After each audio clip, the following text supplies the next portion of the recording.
It turns out my job might not be as safe as I thought, and yours might not either.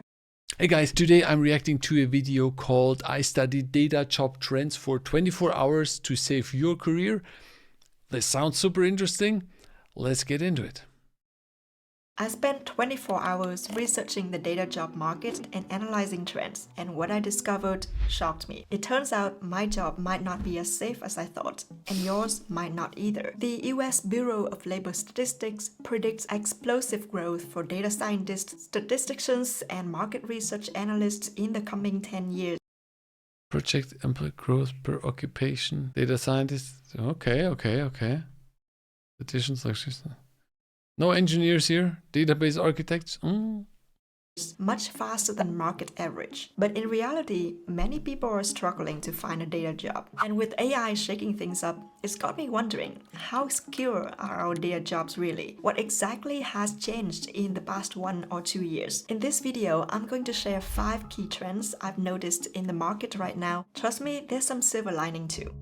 First up, let's talk about this is super interesting because people always say or ask me, Andreas, is data engineering done now that we have Gen AI and that we have ChatGPT? So let's see if something's here in these trends. In the market right now, trust me, there's some silver lining too. First up, let's talk about the job market. You might be thinking, with all the tech layoffs we've been hearing about, surely data jobs must be taking a hit, right? Well, you might be surprised. Since the end of 2022, the number of jobs for data scientists, data analysts, and data engineers has decreased by about 15%. Okay. On the high point, December 2022, and this was when everything was going down. Okay, interesting.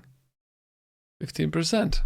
But has remained quite stable since the beginning of the year. This is pretty interesting, especially when you consider that the tech industry has experienced 2 big waves of layoffs since the COVID-19, one at the beginning of 2023 and another at the beginning of 2024.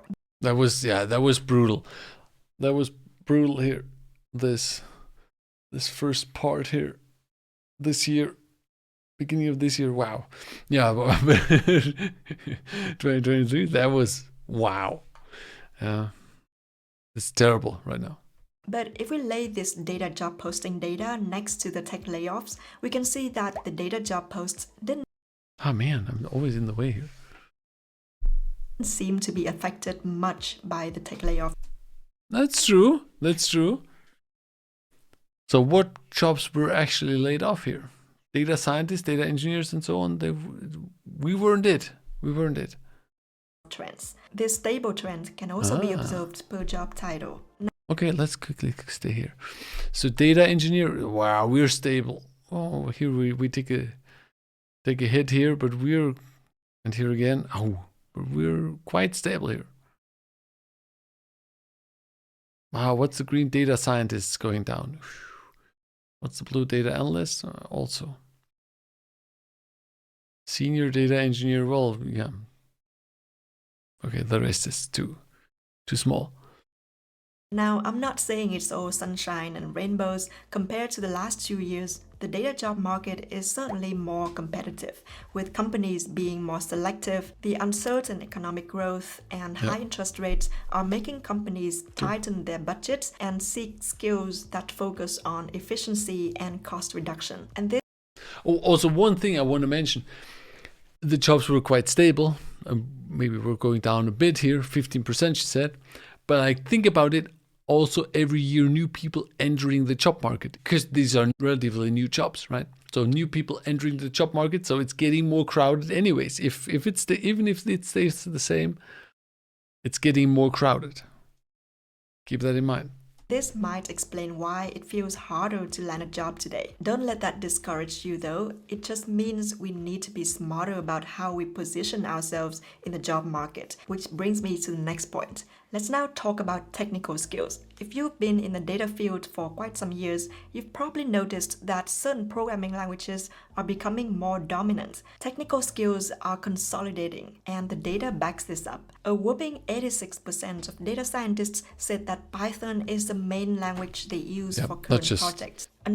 Not just for scientists, by the way, it's also for engineers. Another 10% said they use it as a secondary language. That's a huge number, and Python is being used for everything from data analysis to machine learning and web development. A few years ago, if you asked me, should I learn R or Python? I would have said it doesn't really matter which language you start with, but today I'd definitely say Python. And by the way, For scientists, yeah, but for engineers, there was never a question about R. if you're curious about the visualizations I'm showing, they were created on JetBrains' data law platform. This platform makes it super easy to crunch numbers on a notebook, spot trends, and share insights in a team. I've also used this built-in AI coding assistant to whip up some cool graphs for my research. It saved me hours of hair pulling over tiny chart details. You can find the data story and dive deeper into the data behind this video on JetBrains' data law blog. Check the link in the description below. Thanks to JetBrains Data Law for sponsoring this video. That said, Python isn't the only player in town.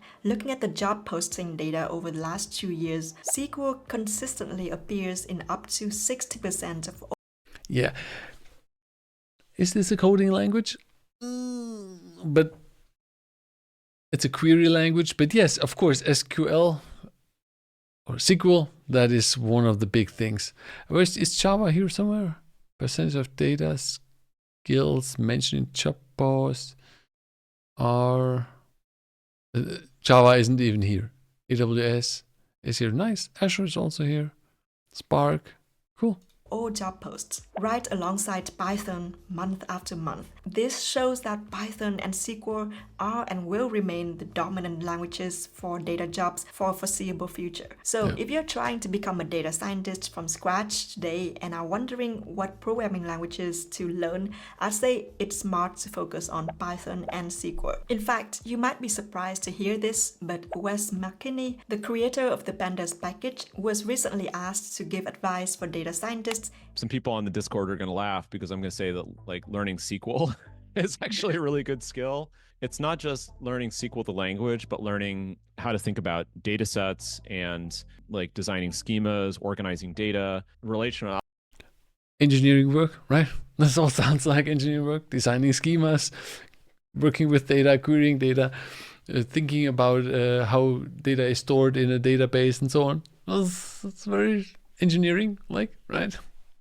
algebra and knowing how to use data execution engines, data warehouses, SQL engines, file formats, and like the basics of data storage, data partitioning. And I think all of these things will enable you to be a better dbt user. They'll enable you to be a better Snowflake user or a Databricks user. As much as I love... By the way, it's also because these tools are using SQL, right? They are meant to, or everybody is pushing towards SQL or SQL, whatever you want to call this. I called it SQL.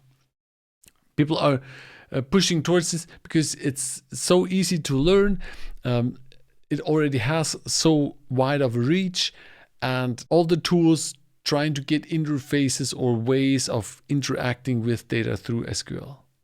So it's one of the things you do. User, they'll enable you to be a better Snowflake user or a Databricks user. As much as I love Python, I must agree on this. I once worked on a machine learning project at a large bank, and we were building a machine learning model to classify customer risks for money laundering. We used PySpark SQL to query bank transaction data. Think of billions of rows. I remember at the beginning, it took me like 10 minutes just to even run a command to check the number of rows in the data. It was excruciating. Only afterwards I learned about partitioning and load balancing and so forth to help me optimize my code. So if you're looking to level up your skills, don't overlook SQL. It's more than just a query language. It's a way of thinking about data that can make you a better data professional overall. Now, also with Spark, right? With Spark SQL, Spark SQL. That is the thing to use whenever you are getting into Spark. It's super easy. You can already have an interface that is like you just need to get the data into a data frame and then work with it, do transformations, to filtering and so on. It's super beneficial and super easy to actually use. Now, here's where things get really exciting. While data scientist and data analyst roles are always in demand, there's a new kid on the block: AI engineers. This role has emerged. another engineer. Why not just call this data engineer? It's like always.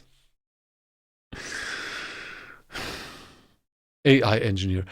Previously it was ML engineer, analytics engineer. Let's just call it data engineer who is doing a bit more ML work or AI work. It's like, why do we always have to give this separate names?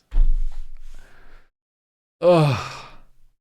With the rapid development of large language models in the past 2 years. Interestingly, AI engineer role doesn't typically require a PhD. Rather, it requires an in-depth knowledge of LLMs, prompt engineering, and AI agent workflow engineering. This role is still very new, and there are different opinions about what the job is.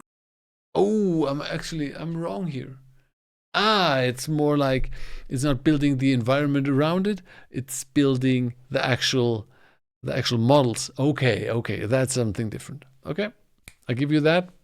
That's important. Exactly entails, but in general, you can think of it this way. If we put the data science/machine learning research on one end of the spectrum and AI applications on the other, AI engineers lean towards the product and user end. They build. Okay, now we're back here at the engineering part, right? This is what I mean. Like chains, agents, tooling, and infrastructure. This is what the data engineers do. This is what, like, why do we need another role here? This is already the data engineer role. Just a bit more geared towards AI. Like, I don't. On the other, AI engineers lean towards the product and user end. They build applications that use pre-trained AI models or foundation models to solve a specialized business problem. Let's say a company wants to develop an AI application like a specialized customer chatbot using LLMs. AI engineers will be the ones who put the AI model in place, do some prompt engineering, fine-tuning the model if necessary, tailoring the workflow. Most likely they are not going to fine-tune the model because they can't. They build it up with the ChatGPT API in the background and create an app for this. So engineering. Flow to the use case and also evaluating the application to make sure it works as it should. Andre Kapathi predicts that in numbers, there's probably going to be significantly more AI engineers than there are machine learning engineers or LLM engineers. One can be quite successful in this role without ever training anything. And the job post data backs this up. In the past 2 years, AI engineer jobs have been growing much faster than machine learning engineer jobs and have surpassed machine engineer jobs in May 2023. I would love to see the definition, right? Because machine learning is part of AI, right? So what? I don't get it fully. According to Hacker News hiring trends. You might be asking, what's the key difference between AI engineers and machine learning engineers? Well, it's quite straightforward. LLM applications rely heavily on prompt engineering, which of course doesn't exist in a traditional machine learning model. Evaluating LLM applications also requires a very different approach to using precision and recall metrics or mean squared error like in machine learning models. Recently, PwC, one of the big 4 companies, landed a deal with OpenAI to become its first resale partner. And this partnership helps PwC scale AI capabilities across businesses to help drive accelerated impact for clients. So they're going to use ChatGPT and they're just adding their own front end to it, their own apps, and What this basically means is more and more businesses will be able to build and incorporate AI into their solutions. And who will be implementing all this? Well, AI engineers. data engineers. So if you have a data science background, how do you become an AI engineer? I'm certainly not an expert on this, but someone on Hacker News suggested focusing on these areas. Firstly, mathematical foundations, basic statistics, Python programming, and he also mentions a bunch of courses such as machine learning specialization and deep learning specialization by Andrew Ng on Coursera, fast AI deep learning courses, and then you can choose a specific area of AI to focus on. For example, But earlier she was more, or people were more pointing towards, you have a pre-trained algorithm that you're going to work on, right? Do we want to go back here? Like, where are we now? 8:17. Right? For this right part here, you don't need all the machine learning skills. You don't need the mathematical things. This is an engineering part here. Here, this is where people are doing the training. This is where they need the Coursera, Andrew Ng courses and so on, right? The engineer here is more towards the right here. So this makes no sense. This makes zero sense. Natural language processing, computer vision, reinforcement learning, and other specializations. Recently, I've also heard people talk about new roles like quality assurance business analyst or QA analyst in short, who investigate LLM outputs, design A/B tests, and create dashboards to monitor the performance. By the way, I don't want to shit on her here, right? This is how people display this, how people show this, how people talk about this, right? They're talking about this, they're talking about this. AI engineering is more towards the engineering part, more towards the product. Then AI engineering is more towards actually the training and retraining of models and so on. It's like, what is it now? What is it? I agree with the first thing where I just got back to and then forward again. Performance of the LLM application. This is yet to be seen in the job posting data, but I feel like anyone with an analytical mind and solid data science skills can adapt themselves to this new role. Now, let's talk about another interesting trend, the rise of freelancing in the data world. In 2024, there seems to be a significant increase in the number of job posts looking for contractors and freelancers. This is exciting news for those of you who might be interested in a part-time job or more flexible job. Becoming a freelancer is also a great way to learn new skills fast and build a diverse portfolio because you get to work on various business problems with clients, sometimes in completely new domain areas with different types of data and analytical tools. In theory, yes. Like, I've talked with a few people and they say this year is very, very difficult as freelancers. So I don't know how they get to that climb here of the numbers, because they say it's difficult to actually get a client. It's difficult as a freelancer, especially if you are breaking into the freelance market. So for me, it feels like the real world is a bit more grim than displayed here. US, most freelancers find their work through previous clients, friends and family, social media, and professional contacts. The question is, if you don't have a previous client already, how do you find your first client? Here's my advice. Start small and utilize your own network. Post about your relevant project on LinkedIn, show your skills, and mention that you're looking for freelancing work in this and that area. I myself used to be very scared to post stuff on LinkedIn, but it's a good sign you're getting out of your comfort zone. Even better, you can directly ask your neighbors, friends, and family. I would start with, like she said, with LinkedIn. That is the most important part. It's a very important platform. People are searching for professional help there. You could also use some like these freelancer platforms like Upwork or another one that I've used before.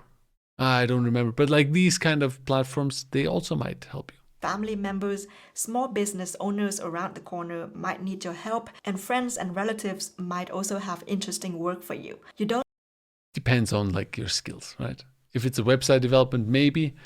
If it's like a hardcore engineering skill, difficult. Don't need to look very far. Focus on those you can reach. Once you have a few small projects under your belt, you can even start going on online job boards like Upwork and Fiverr to find more jobs. Last but definitely not least, let's talk about a trend that's changing the game for a lot of businesses and people: low-code and no-code tools. It's not an exaggeration to say that in the future, anyone could become a data analyst without years of training. And I'm talking about doing much more than just creating pivot tables in.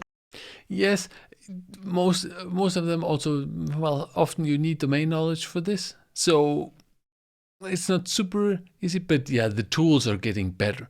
Also, luckily for within data engineering. Excel, low-code and no-code development platforms enabled by AI are becoming increasingly popular. The average forecasted low-code market size is expected to grow about 23% from 2023 to 2030. These tools are making data analytics more accessible to people who might not have traditional coding skills or data science skills. They provide simplified interfaces that let anyone plug in their data and do tasks like data preparation, analysis, data visualization, and even build machine learning models without significant coding effort. I know what some of you might be thinking.